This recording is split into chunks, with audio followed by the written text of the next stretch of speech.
Alors pour résoudre cet exercice, je vais d'abord résoudre l'équation différentielle sans second membre. Alors pour cela, sans second membre, je dois écrire l'équation caractéristique. Voilà. Voilà, au moins vous écrivez ça. Et donc, quand j'ai un seconde, il se transforme par du carré. Quand j'ai un prime, il se transforme par un R, tout simplement. Et le Y, il disparaît. Ça me fait une équation de degré 2. Donc ici, je vois que la valeur de A, elle vaut 1. La valeur de B, elle vaut 4. Et la valeur de C, elle vaut 5. 1, 4 et 5. Je sais par cœur que mon delta, c'est B au carré moins 4AC. Donc, ça fait 16 moins 4 fois 1 fois 5, 20, ce qui fait moins 4. Voilà.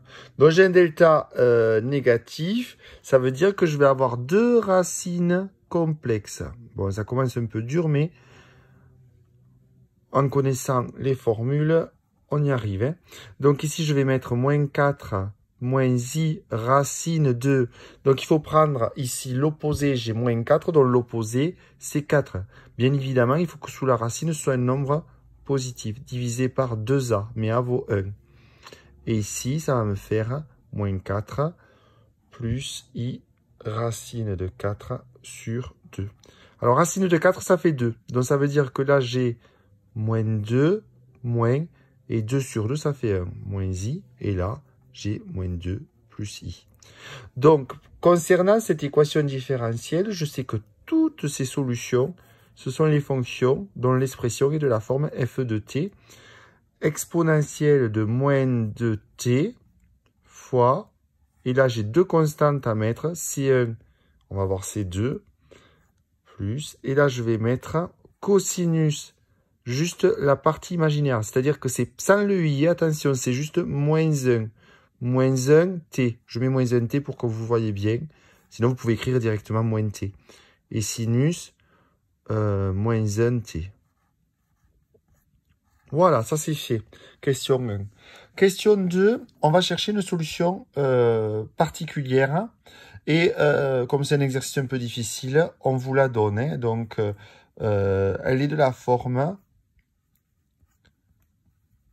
ax plus b. Alors, on la prend affine parce que dans l'énoncé au tout début, le deuxième membre est de la forme affine. Donc, l'objectif, c'est de trouver A et B de telle sorte que ça fonctionne. Alors, je vous fais remarquer que pour trouver A et B, il faut que j'injecte cette fonction G dans l'équation du départ avec le second membre. Donc, il va falloir que je mette G ici, sa dérivée ici, et sa dérivée seconde ici. Donc, on va dériver la fonction g. Donc, je mets g' de x. Donc, la dérivée de x, c'est 1. La dérivée d'une constante, c'est 0. Et le a, je le recopie. Donc, ça fait a fois 1 plus 0, ce qui fait a.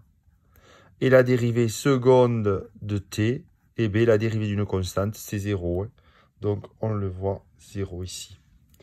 Donc, je vais injecter...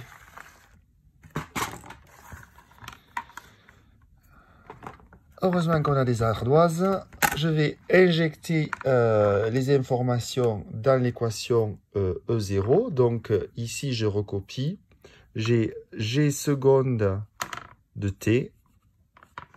Qu'est-ce que j'ai dessous là? Hop. G seconde de t plus 4G' de t plus 5G de t qui est égal à 10. Alors la variable, c'est pas t, c'est x. C'est pas grave, on réadapte. 10x plus 3. Voilà. Alors, g seconde de t, on a vu que c'était 0. Plus 4g' de t, c'est a. Plus 5 ax plus b. Ça, c'est l'énoncé qui vous le donne. Est égal à 10x plus 3. Voilà. Donc là, je vais mettre tous les x d'un côté. Alors, les x, c'est 5ax. 5ax. Et puis après, je vais mettre toutes les constantes de l'autre. Je mets des crochets qui ne sont pas utiles, mais c'est pour que vous visualisez bien. Ça me fait 4a plus 5b. 4a plus 5b. Et là, ça me fait 10x plus 3. Ça veut dire que là, j'ai le coefficient en x, c'est 5k. Et là, j'ai le coefficient en x, c'est 10. Donc, il faut que 5k égale 10. Et puis là, j'ai la constante qui est 4a plus 5b.